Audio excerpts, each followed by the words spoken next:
Assalamualaikum warahmatullahi wabarakatuh. Kisah seorang istri yang diduakan oleh suaminya sendiri. Simak cerita berikut ini, jangan lupa like, komen, dan subscribe YouTube kami. Langit sore tampak kelabu saat hujan turun perlahan, seperti mencerminkan isi hatiku yang tak menentu. Sudah hampir pukul 8 malam, tapi Arman belum pulang. Ini bukan pertama kalinya. Beberapa bulan terakhir, rumah ini lebih sering sunyi daripada berisi tawa. Dulu, langkah kakinya adalah musik penutup hariku, kini, hanya detak jam dinding yang menemaniku menghitung waktu. Aku duduk di ruang makan, menatap meja yang telah lama dingin oleh makanan yang tak tersentuh. Aku lembur, sayang, begitu pesan singkatnya tadi. Tidak ada panggilan, tidak ada penjelasan panjang seperti dulu. Aku mengangguk pelan, meski ia tak bisa melihat. Hatiku seperti terhisap dalam kekosongan, ada rasa ragu yang diam-diam menyelinap, namun ku tepis, karena aku masih ingin percaya bahwa cintanya belum berubah. Tapi batin perempuan sepertiku bisa merasakan, sesuatu sedang tidak baik-baik saja. Aku mulai menyadari hal-hal kecil yang selama ini kuanggap biasa. Parfum asing yang menempel di bajunya, senyum yang dipaksakan, dan sentuhan yang semakin jarang. Bahkan, panggilan "sayang" kini terdengar seperti formalitas, bukan kehangatan. Ponselnya selalu dalam mode senyap, selalu di balik layarnya saat bersamaku. Ia tertawa, tapi tidak pernah lagi dengan matanya. Arman kini terasa seperti tamu yang datang hanya untuk tidur. Pernah suatu malam, aku menangis dalam diam saat melihat dia tertidur dengan punggung menghadapku. Rasanya seperti tidur di samping orang asing yang memakai wajah suamiku. Aku memeluknya dari belakang, berharap ia sadar dan membalas pelukanku. Tapi yang kudapat hanya gerakan kecil untuk melepaskan diri. Mungkin ia hanya lelah, pikirku saat itu.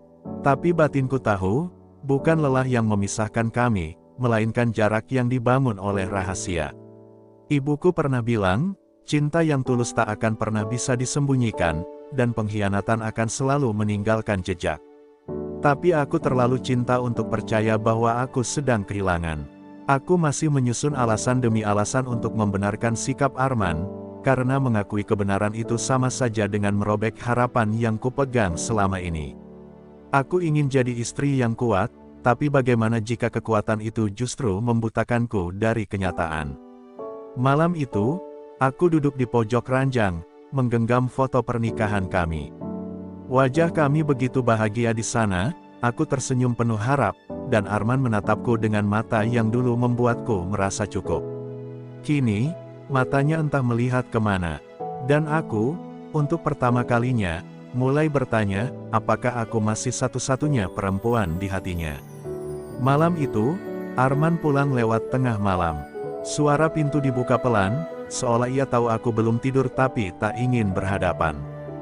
Dari balik selimut, aku mengintip gerak-geriknya. Ia membuka jasnya pelan, lalu duduk di tepi ranjang, menarik napas panjang, dan di tangannya, ada secarik kertas kecil yang jatuh dari dompetnya. Aku tak langsung bergerak, hanya memandangi kertas itu setelah ia terlelap. Rasa ingin tahu yang selama ini kutahan akhirnya meluap. Dengan tangan gemetar, aku memungutnya. Sebuah foto kecil, lusuh, namun jelas, Arman memeluk seorang wanita dan anak kecil. Wajahnya, tersenyum jauh lebih hangat daripada yang pernah kuterima dalam beberapa tahun terakhir.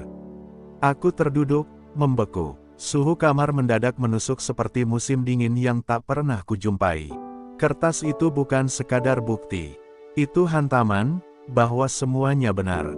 Aku dimadu, tanpa izin, tanpa penjelasan, tanpa pilihan. Ia telah membagi cintanya, hidupnya, bahkan keluarganya dengan orang lain, dan aku, istri sahnya, tak lebih dari penonton yang baru tahu saat cerita sudah setengah jalan. Di sampingku, lelaki yang kucintai tertidur tanpa rasa bersalah. Mungkin baginya ini bukan dosa, hanya takdir yang dianggap wajar. Keesokan paginya, aku menatapnya dalam diam saat ia mengaduk kopinya. "Siapa mereka, men?" tanyaku lirih. Tangannya berhenti bergerak. Ia tak bertanya balik, tak pura-pura bingung, seolah ia sudah menyiapkan jawaban itu sejak lama.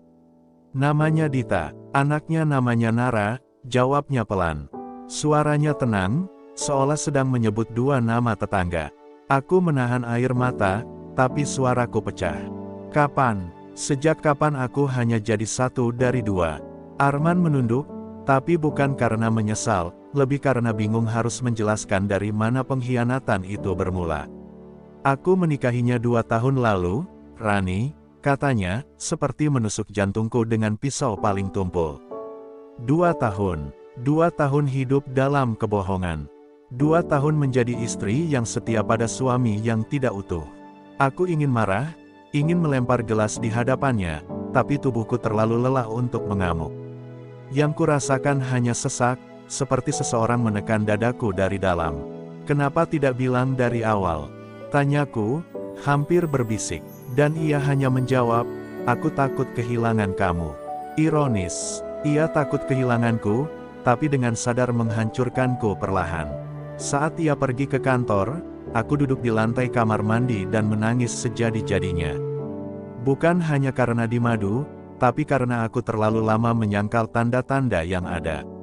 Aku membenci diriku sendiri karena terlalu percaya, terlalu cinta, terlalu diam. Cermin di hadapanku memantulkan sosok perempuan yang patah, tapi masih berdiri. Dan saat itu juga, aku tahu, hidupku tidak bisa lagi menunggu di ruang yang dibagi dua. Akan tiba waktunya aku memilih, bertahan atau melepaskan. Tapi hari ini, aku izinkan diriku hancur dulu, sepenuhnya. Hari-hari setelah pengakuan itu terasa seperti berjalan di atas pecahan kaca, setiap langkah melukai, tapi aku tetap berjalan. Arman bersikap seolah semuanya baik-baik saja. Ia masih sarapan seperti biasa, masih mencium keningku sebelum berangkat kerja, seakan hatiku tak pernah koyak. Tapi setiap sentuhannya kini membuatku muak. Bukan karena aku tak cinta, tapi karena cinta itu telah ternoda, dan aku dipaksa menelannya sendiri tanpa ada ruang untuk marah. Aku menyimpan semuanya dalam diam, karena aku tahu, jika aku membuka mulut, yang keluar hanya tangis dan dendam. Malam-malamku berubah jadi waktu paling menyiksa.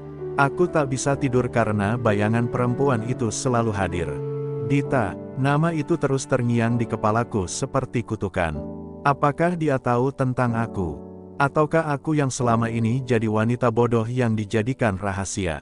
Kadang aku ingin mencarinya, menatap matanya, dan bertanya, apakah dia merasa menang telah merebut separuh hidupku. Tapi di sisi lain, aku sadar, perang sesungguhnya bukan antar perempuan.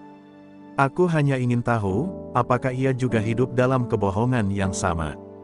Pada suatu siang, aku memberanikan diri membuka media sosial yang selama ini jarang kugunakan. Dengan nama yang kudapat dari foto yang jatuh waktu itu, aku akhirnya menemukannya. Dita, wajahnya cantik, lembut, dan tampak bahagia. Di unggahannya, ia menyebut Arman sebagai suami penyayang dan ayah terbaik. Ada foto ulang tahun Nara, dengan kue besar dan tangan Arman memegang bahu anak itu. Senyum mereka tampak sempurna. Aku ingin muntah. Dunia mereka dibangun di atas kebisuanku. Mereka tersenyum, sementara aku merapikan reruntuhan rumah tangga yang diam-diam ditinggalkan. Sore harinya, aku duduk di meja makan, menunggu Arman pulang seperti biasa. Tapi kali ini, bukan untuk menemaninya makan malam. Ada koper kecil di dekat pintu. Ia masuk, terlihat lelah, dan terkejut melihat barang-barang yang kupersiapkan. Aku butuh waktu, ucapku tenang, meski suara hatiku berteriak. Arman, melangkah maju, mencoba menggenggam tanganku. Tapi aku mundur. Jangan sentuh aku. Setidaknya hari ini, izinkan aku berdiri sebagai perempuan yang masih punya harga diri. Ia terdiam. Mungkin baru kali ini ia melihatku bukan sebagai istri, tapi sebagai perempuan yang patah, dan memutuskan untuk tidak terus menunduk. Malam itu, aku pergi dari rumah yang telah menjadi saksi cinta dan luka. Bukan karena aku tak lagi cinta, tapi karena aku terlalu mencintai diriku yang tersakiti. Di balik kaca mobil, air mataku tumpah tanpa suara. Aku tidak tahu akan kemana, Tapi aku tahu aku tidak bisa terus berada di sana, di antara kepura-puraan dan hati yang terbagi dua. Mungkin aku akan kembali, mungkin tidak.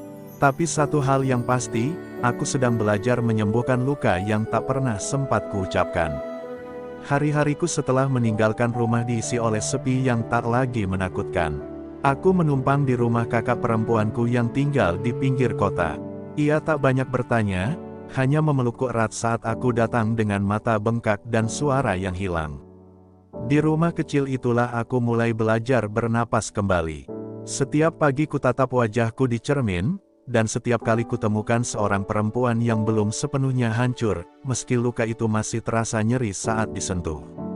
Ada malam-malam di mana aku menangis sampai tertidur, merindukan pelukan Arman, merindukan rumah kami, bahkan merindukan aroma bajunya yang kini menjijikkan. Tapi perlahan, aku mulai memahami, yang kurindukan bukan dia, melainkan diriku yang dulu, yang masih utuh, yang masih percaya, yang belum tersakiti. Aku mulai membaca buku, membantu kakakku di toko kecil miliknya, dan berbicara dengan orang-orang asing yang tidak mengenalku sebagai istri yang dimadu. Di sana, aku merasa bebas. Luka itu belum sembuh, tapi aku mulai bisa menghembuskan napas tanpa sesak. Suatu hari, Dita menghubungiku. Entah dari mana ia mendapatkan nomorku, tapi pesan itu singkat, aku ingin bicara. Hanya kita berdua. Tanganku gemetar saat membaca pesan itu, tapi entah kekuatan dari mana, aku membalas, besok. Di taman kota, pukul 4, aku tidak tahu apa yang akan terjadi, mungkin kami akan saling menyalahkan, mungkin akan saling membenci. Tapi aku tahu, ini saatnya menghadapi bukan hanya Dita, tapi bagian dari diriku yang selama ini berusaha kabur dari kenyataan.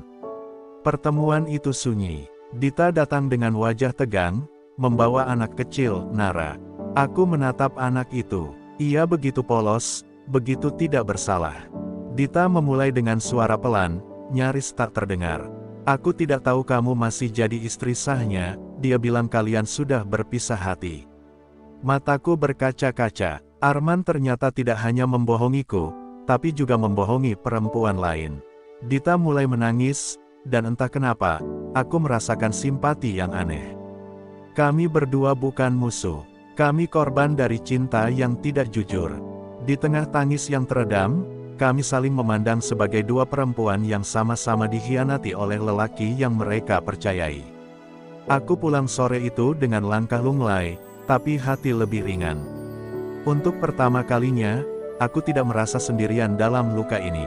Aku bukan perempuan lemah yang ditinggalkan, aku perempuan yang memilih pergi sebelum benar-benar hilang arah. Dan saat itu, untuk pertama kalinya, aku berdiri di depan cermin dan tersenyum kecil. Luka ini masih ada, tapi aku sudah tidak takut lagi melihatnya. 2 minggu setelah pertemuan itu, Arman datang mencariku. Ia berdiri di depan rumah kakakku dengan wajah lelah dan tatapan yang tak kukenali lagi. Aku kangen kamu, Rani. Aku salah. Pulanglah, katanya lirih. Tapi suaranya tak lagi mampu menembus dinding pertahananku. Aku memandangnya, dan untuk pertama kalinya aku tak merasa gentar, tak merasa kecil. Dulu, aku akan luluh hanya dengan genggaman tangannya. Tapi, hari itu, aku sadar, aku tak lagi ingin digenggam oleh tangan yang pernah melepaskanku demi perempuan lain. Aku tidak marah lagi, men, kataku tenang. Tapi aku juga tidak bisa kembali menjadi istri yang kau perlakukan seperti pilihan kedua. Arman menunduk. Tak ada pembelaan, tak ada janji manis seperti di awal pernikahan dulu. Mungkin karena ia tahu, semua itu sudah tak berguna. Cinta, bila dipecah dan dibagi tanpa izin, akan kehilangan bentuk aslinya. Dan aku sudah terlalu lama berusaha memungut serpihannya. Aku mencintainya, itu tak pernah berubah. Tapi kini, aku lebih mencintai diriku sendiri yang sempat hancur karena cinta itu. Beberapa hari kemudian, aku mengajukan gugatan cerai. Sederhana dan sunyi, tidak ada tangis, tidak ada teriakan. Hanya selembar surat yang menandai akhir dari bab paling pahit dalam hidupku. Saat aku keluar dari pengadilan, Langit begitu cerah, seolah semesta sedang berkata, kamu telah melewati badai. Kakakku memelukku di luar gerbang, dan di detik itu juga, aku tahu aku tidak sendirian. Aku telah memilih luka daripada dipeluk oleh kebohongan, dan itu adalah keberanian yang tak semua orang punya. Dita dan aku tidak pernah berteman, tapi kami tak lagi saling menyimpan dendam. Kami saling memahami tanpa banyak kata. Nara pernah kugendong sekali, saat Dita tak sanggup menahannya menangis. Dalam pelukan itu, aku menangis, bukan karena ingin kembali, tapi karena menyadari, anak itu adalah satu-satunya yang benar-benar tak tahu apa-apa. Ia lahir dari cinta yang rumit, tapi tidak sepantasnya tumbuh dalam kebencian yang diwariskan. Hari ini, aku berdiri sendiri. Tidak lagi sebagai istri Arman, tapi sebagai Rani, perempuan yang pernah disakiti, pernah jatuh, tapi memilih bangkit dengan kepala tegak. Hidupku belum sempurna, masih banyak luka yang sesekali terasa nyeri. Tapi aku tidak lagi menunggu seseorang untuk menyelamatkanku. Aku telah menyelamatkan diriku sendiri. Dan itu adalah akhir yang kupilih, bukan karena aku kalah, tapi karena aku akhirnya menang atas diriku sendiri. Sudah 3 bulan sejak aku resmi bukan lagi istri Arman. Namun ada malam-malam di mana aku terbangun mendadak, memanggil namanya dalam mimpi. Bukan karena aku ingin kembali, tapi karena sebagian hatiku masih memutar ulang kebersamaan kami seperti film yang tak bisa kuputar balik. Ada suara di dalam kepala yang bertanya, kenapa harus begini akhirnya? Tapi jawaban itu selalu tenggelam dalam kenyataan, cinta yang tak dijaga, akan mati meski masih bernapas. Dan aku sudah terlalu lelah mencoba menghidupkannya sendirian. Aku kembali bekerja di sekolah tempatku dulu mengajar sebelum menikah. Ruang kelas menjadi pelarianku, tawa anak-anak jadi musik penyembuh. Tapi ada hari-hari ketika aku hanya duduk diam di ruang guru, menatap keluar jendela, bertanya dalam hati, apakah aku benar-benar sudah baik-baik saja?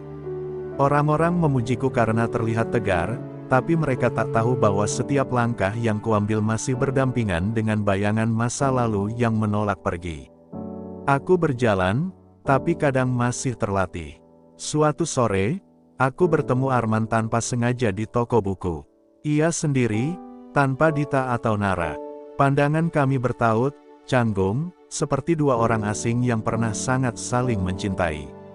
Ia tersenyum kecil, aku membalas, tapi tak ada kata yang terucap. Momen itu singkat, tapi cukup untuk menegaskan satu hal, aku tidak membencinya lagi. Yang tersisa hanya perasaan pahit yang perlahan larut dalam waktu. Setelah ia pergi dari pandanganku, aku menangis. Bukan karena kehilangan dia, tapi karena akhirnya aku sadar, aku telah kehilangan diriku terlalu lama dalam dirinya. Semenjak itu, aku mulai menulis. Tentang luka, tentang bertahan, tentang menjadi perempuan yang hancur namun memilih bangkit. Tulisanku mulai dibaca banyak orang, dan entah bagaimana, perempuan-perempuan asing mengirimiku pesan, aku merasakannya juga. Terima kasih sudah menulis apa yang kami takut katakan. Dalam setiap huruf yang kutulis, aku menyembuhkan diriku sendiri, dan perempuan-perempuan lain yang juga belajar berdiri dari pengkhianatan yang sama. Aku mulai merasa bahwa rasa sakitku punya tujuan, bukan sekadar tragedi. Hari ini, aku duduk di bangku taman, menatap matahari yang pelan-pelan turun di ufuk barat. Dulu aku menanti Arman pulang dengan hati yang berdebar, kini aku menanti diriku yang baru muncul setiap hari, lebih kuat, lebih jujur, lebih hidup. Mungkin suatu hari aku akan jatuh cinta lagi, mungkin tidak. Tapi satu hal pasti, aku tak akan pernah lagi mengecilkan diriku hanya untuk bisa muat dalam dunia seseorang yang tak pernah sepenuhnya memilihku. Aku adalah rumah bagi diriku sendiri, dan itu cukup. Hidupku mulai terasa tenang, meski bekas lukanya masih sering berdetak pelan di dada. Aku tak lagi menunggu siapapun untuk menepati janji. Tapi hari itu, di ruang kelas tempat aku biasa mengajar, seorang pria datang mewakili lembaga literasi yang ingin bekerja sama dengan sekolah.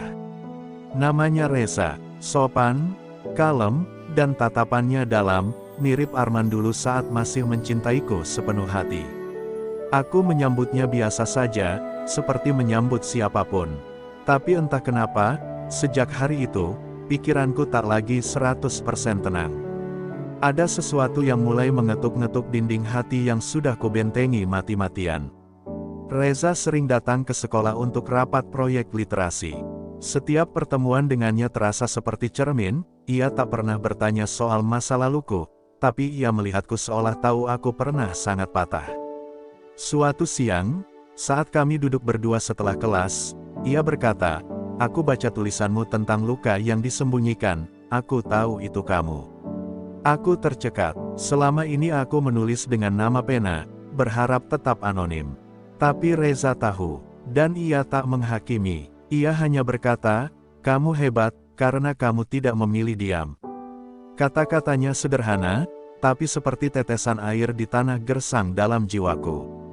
Aku mulai takut, bukan pada Reza, tapi pada diriku sendiri, pada hati yang mulai membuka diri padahal belum benar-benar sembuh. Aku sempat menjauh, tak membalas pesannya selama berminggu-minggu. Namun ia tidak marah, tidak memaksa. Ia hanya mengirim satu pesan, "Aku akan tetap di sini. Bukan untuk menyelamatkanmu, tapi untuk menemanimu berdiri sendiri." Kalimat itu membuatku menangis malam itu, karena sepanjang hidup, aku terbiasa mencintai seseorang yang menuntut, bukan menunggu. Beberapa bulan berlalu, dan aku membiarkan Reza perlahan masuk ke hidupku. Tidak sebagai penyembuh, tapi sebagai saksi, saksi bahwa aku pernah hancur dan bangkit. Kami tidak terburu-buru, tak ada janji, tak ada gelar. Hanya dua manusia yang sama-sama belajar dari luka, dan memilih tetap hidup walau hati pernah dikoyak. Kadang kami diam berjam-jam di taman, dan itu cukup. Kadang kami saling berbagi cerita lama, tapi tak pernah saling menyela. Untuk pertama kalinya, aku merasa dicintai tanpa harus menjadi sempurna. Hari ini, Reza mengajakku ke pameran buku, di mana tulisanku diterbitkan dalam sebuah antologi. Ia menggenggam tanganku di tengah keramaian, dan aku tak menariknya. Bukan karena aku sudah benar-benar sembuh, tapi karena aku sudah cukup kuat menerima cinta tanpa takut kehilangan diri sendiri lagi. Dalam hati, aku berkata pelan, "Terima kasih, Tuhan, karena setelah aku kehilangan segalanya, Engkau kirimkan seseorang yang tak datang untuk mengganti, tapi untuk menemani." Dan itu lebih dari cukup. Aku mulai menyesuaikan diri dengan kehadiran Reza dalam hidupku, tapi ketakutan itu tak sepenuhnya hilang. Ada malam-malam ketika aku menatap ponsel dengan napas tersengal, menanti pesan yang tak kunjung datang. Trauma lama membuatku berpikir, mungkin ia juga akan pergi, seperti Arman. Mungkin cintanya juga hanya akan hangat di awal, lalu perlahan menghilang. Aku benci dugaanku sendiri. Aku tahu Reza berbeda, tapi hatiku masih menyimpan sisa-sisa luka yang belum selesai. Dan itu melelahkan. Suatu malam, saat kami duduk di beranda rumah kakakku, Reza menatapku lama. "Kamu takut aku akan menyakitimu seperti dia?" "Iya," tanyanya tanpa basa-basi. Aku menunduk, tidak mampu menjawab. Air mata menetes pelan. "Aku takut aku akan rusak hubungan ini dengan ketakutanku sendiri, Reza." "Aku belum sembuh," gumamku. Tapi Reza tidak mundur. Ia justru mendekat, memegang tanganku dan berkata, "Aku tidak butuh kamu sembuh sepenuhnya. Aku hanya ingin kamu jujur, termasuk pada dirimu sendiri." Keesokan harinya aku memberanikan diri menulis surat, bukan untuk Reza, tapi untuk Arman. Surat yang tak akan pernah kukirim, tapi kutulis untuk membebaskan diriku dari bayangannya. Isinya adalah pengakuan luka, kemarahan yang sempat kupendam, dan akhirnya, sebuah keikhlasan.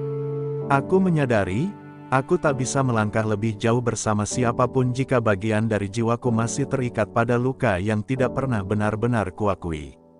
Dan hari itu, setelah menulis titik terakhir, aku membakar surat itu. Menyaksikan abu beterbangan, aku merasa seperti merelakan beban yang selama ini menahan langkahku. Setelah malam itu, Reza memelukku lebih erat, seolah tahu aku telah melewati perang batin yang berat. Kami berjalan di kota tua keesokan harinya, dan di sana aku berkata, "Aku tidak janji bisa sepenuhnya percaya, tapi aku akan mencoba." Ia mengangguk, tersenyum. Itu lebih dari cukup. Di antara gedung-gedung tua yang menyimpan banyak cerita masa silam, kami mulai menulis kisah kami sendiri, dengan tinta jujur, dan lembar yang bersih. Aku tahu luka tidak pernah benar-benar hilang. Tapi aku tak lagi menutupinya. Aku mengakuinya sebagai bagian dari perjalananku, bukan sebagai kelemahan, tapi sebagai bukti bahwa aku bertahan.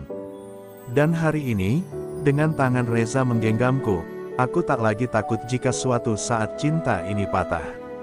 Karena aku tahu, aku tidak akan pernah patah seperti dulu lagi.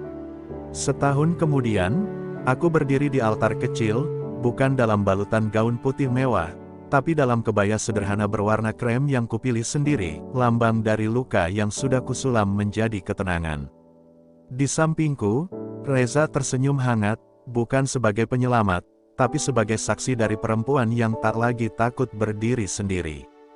Aku tidak pernah membayangkan akan menikah lagi, tapi hari itu aku tahu, ini bukan tentang mengganti masa lalu, tapi tentang memberi kesempatan baru untuk cinta yang lebih jujur. Di antara tamu undangan, kulihat wajah-wajah yang dulu menyaksikanku menangis, kakakku, rekan guru, bahkan murid-murid yang pernah membisikkan doa di balik pelukan kecil mereka. Tak ada pesta besar, tak ada iringan musik yang menggelegar. Tapi ada ketulusan, ada keikhlasan, dan itu lebih dari cukup untuk menyebut hari itu sebagai hari bahagia.